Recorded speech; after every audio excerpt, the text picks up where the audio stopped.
Welcome into Outkick the Show. I am your fearless leader, Clay Travis. I hope all of you are having fantastic Fridays, wherever you may be, and you are ready to roll into the weekend. I know that I am definitely ready to roll into the weekend to get ready for the 2 NFL games on Saturday, the 2 on Sunday, and then the college football national title game on Monday. I am flying down to New Orleans on Sunday, but I wanted to stay home on Saturday and watch the Titans play against the Ravens with my kids. So that is what I have planned for the weekend. I'll get down to New Orleans on Sunday. We'll do Outkick from New Orleans on Monday and Tuesday, come back, and then I think, by the way, I have to fly out to Los Angeles to get ready for the Super Bowl with Fox doing a bunch of events for Lock It In. But I want to start off today's show saying this is almost it for the NFL.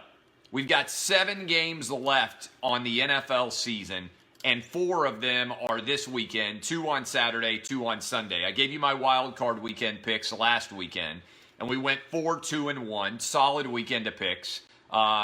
Solid, very solid, a 4-2-1, a push on the Texans game where, frankly, I felt like we should have had the win on the Bills, but they blew it. So I want to give you all my picks on each individual game as we start off here, and I'm going to go in order that the games are going to be played. And so I begin with Minnesota on the road against the 49ers. I like the Vikings here, even though I think it's suspicious how in the world Adam Thielen got injured, why he suddenly had to get stitches. I like how healthy Dalvin Cook is. I like what he was able to do against the Saints on the road last weekend. I like the idea of Kirk Cousins playing without any hindrance at all in terms of the pressure on him now that he has won 1 playoff game. We know that the 49ers defense has not been very good in the final 4 weeks of the regular season, and that they've played a lot of close games all year long. I think 7 is too many. I also like the over in this game. I like the Vikings +7, and I like the over 44. That is game 1 on early Saturday. That's my pick, all right? How about the Titans on the road against the Ravens? I believe 9.5 points, way too many. Why do I believe that? Titans are going to shorten the game a decent amount by being able to run the ball with Derrick Henry. That limits the amount of possessions probably that the Ravens will have, who will also be trying to run the ball. Titans are healthy at running back. Ravens are not. Mark Ingram has a calf injury, hasn't been practicing all week. He's got 15 touchdowns on the year, not just running the ball, but also receiving out of the backfield.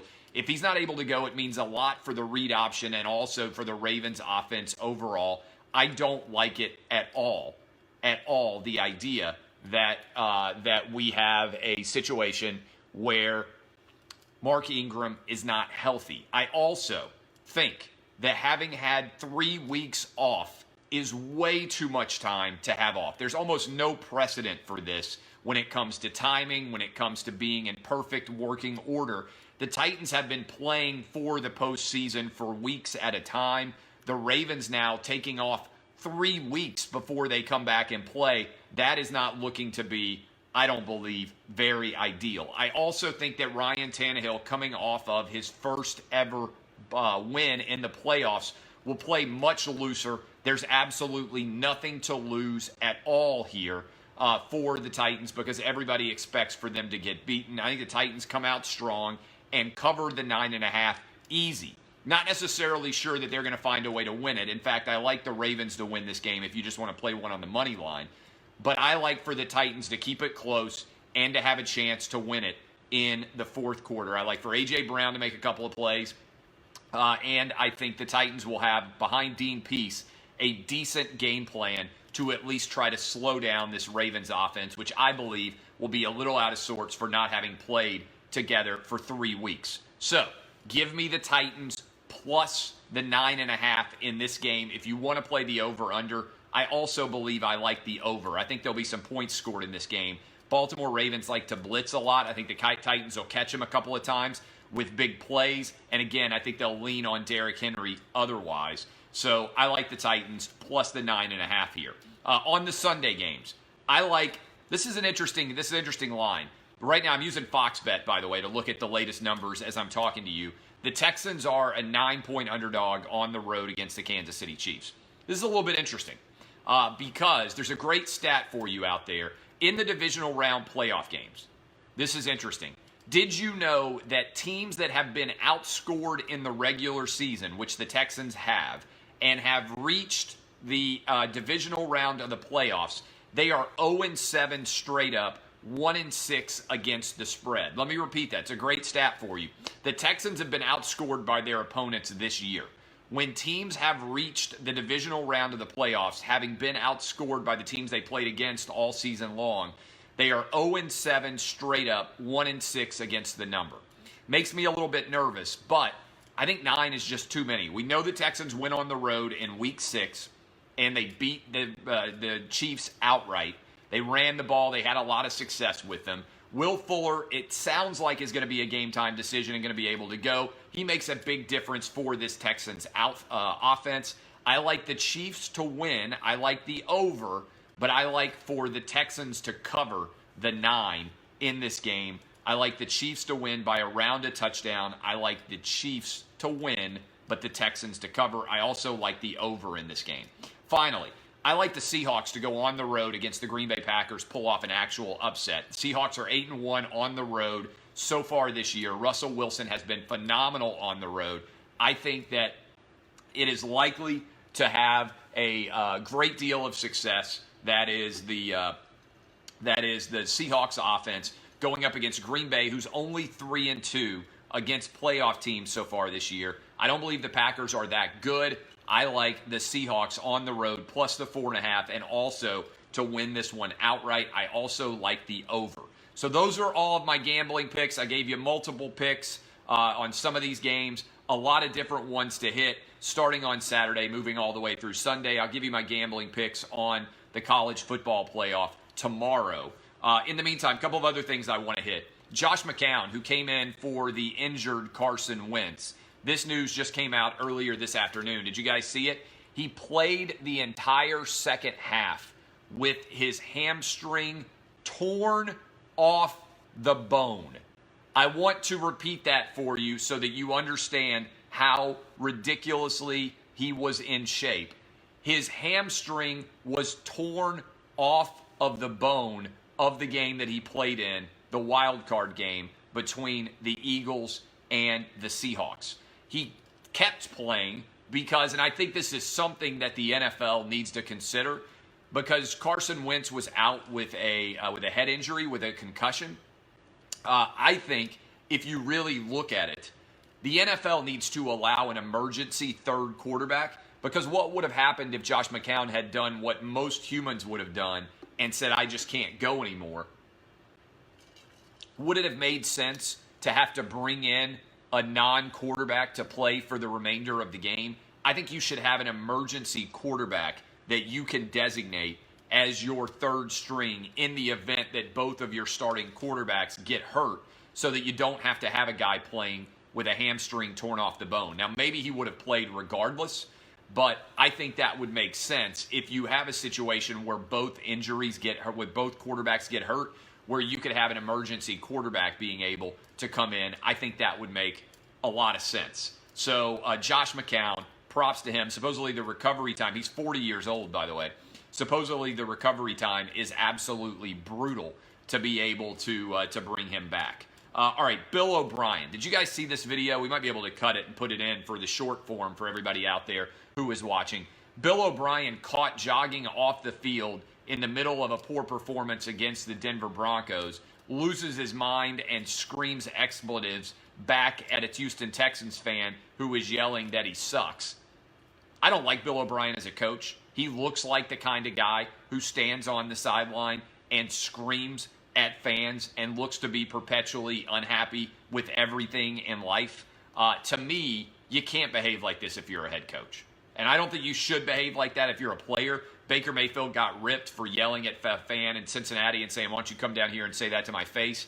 If you are a head coach in the NFL, the sort of example that you are setting for your team has to be better than I get into screaming matches with fans in the crowd. I'm not defending the fan or whatever, anybody who yells at you and says, but you can't yell back at somebody and get into a screaming match in that situation if you're a head coach. It's a really bad look for the Texans and for Bill O'Brien, a guy that I think if the Texans lose to the Chiefs is going to come in for a lot of heat, because I still think your average Texans fan is not that happy in general with that choice.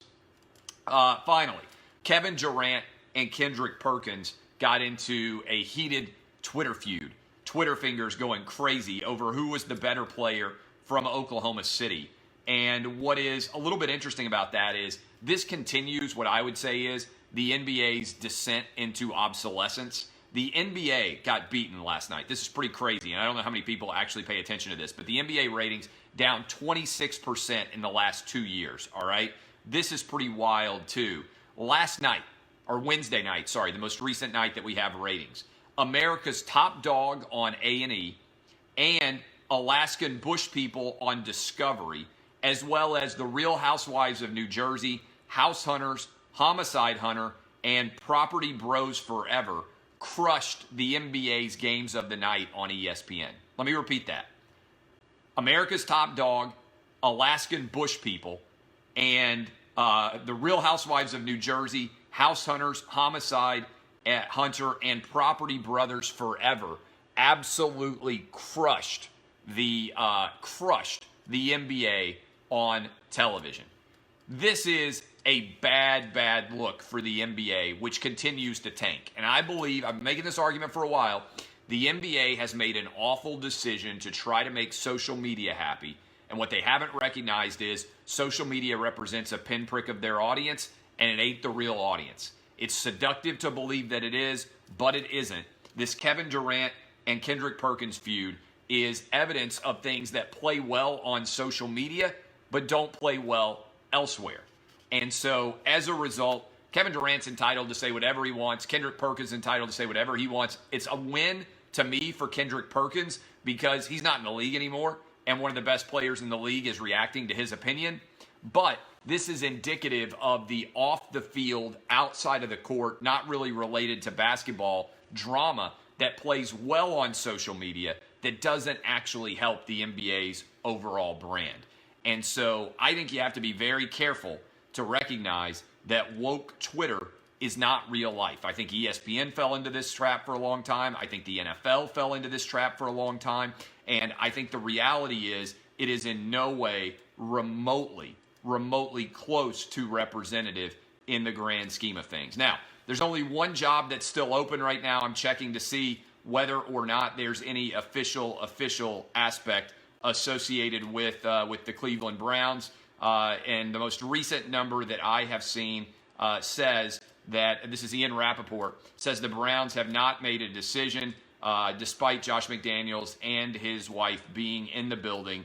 The coaching search rolls on. So Josh McDaniels there, and evidently they are not going to announce a hire today. So we will have to wait and see what Jimmy Haslam and the Cleveland Browns end up deciding to do. I think Josh McDaniels will be the head coach. He should be the favorite in my mind. I think he'll end up being named the head coach of the Browns, but his job remains ungiven, has not been offered yet according to reports. Maybe that'll change by this afternoon. If not, we'll see what happens as we head into the weekend with only one job alive in the NFL. I appreciate all of you. My name is Clay Travis. It's been Outkick the Show.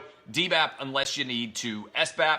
I gave you all my gambling picks off the top. You can follow me on Twitter at Clay Travis if you want to see those. You can also watch me on Lock It In at 4:30 Eastern, 3:30 Central, 2:30 Mountain, 1:30 Pacific. And I'll be down in New Orleans if some of you are going to be down there for the Clemson and LSU game. So keep your eyes peeled. Say hi if you see me. Otherwise, go Titans. Get a win.